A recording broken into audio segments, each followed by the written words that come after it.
Sejarah Perang Badar mengisahkan peristiwa pada tanggal 17 Ramadan di tahun kedua Hijriah atau 17 Maret 624 Masehi. Kata Badar asalnya dari nama sumber mata air di antara Madinah dan Mekah. Perang Badar ini melibatkan 314 kaum muslimin yang melawan kaum kafir Quraisy dengan jumlah lebih dari 1.000 pasukan. Sejarah Perang Badar ini bisa tercetus karena ketidakadilan yang kaum kafir Quraisy lakukan. Awalnya umat muslim melakukan perjalanan hijrah bersama Rasulullah SAW menuju Madinah. Dalam perjalanan hijrah tersebut, umat muslim meninggalkan harta bendanya di Mekah. Mengetahui hal itu, kaum kafir Mekah mengambil harta benda tersebut dan menjualnya ke Syam. Ketika Rasulullah SAW mendengar laporan soal tindakan zalim tersebut, lantas memerintahkan 313 umat muslim untuk mencegatnya di sekitar kawasan Badar. Akan tetapi upaya pencegatan tak berjalan mulus, sebab pimpinan pelaku yakni Abu Sufyan bin Harb meminta bantuan pasukan di Mekah hingga 950 orang. Dari yang awalnya pencegatan berubah jadi peperangan. Awal peperangan ada 3 orang dari kaum muslim yang melawan 3 orang dari pasukan kafir Quraisy.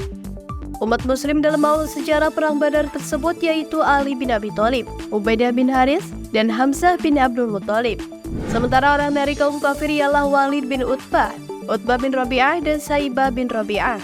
Dari peperangan kecil tadi, umat muslim berhasil mengalahkan musuh. Namun tak berhenti di situ saja karena terjadi perang besar antara umat muslim dan kaum kafir Quraisy yang jumlahnya ribuan. Meski kalah jumlah, namun umat muslim tidak pantang menyerah. Rasulullah SAW menyusun strategi perang dengan formasi rapat dan menguasai sumur untuk memutus pasokan air ke orang kafir. Selain itu, Rasulullah SAW juga mengawali perang dengan pertempuran jarak jauh. Sedikit demi sedikit pasukan kafir Quraisy tewas dan kabur. Umat muslim juga berhasil ambil rampasan senjata, unta, kuda, hingga perniagaan kaum kafir. Pada sejarah akhirnya Perang Badar ini dimenangkan oleh umat muslim.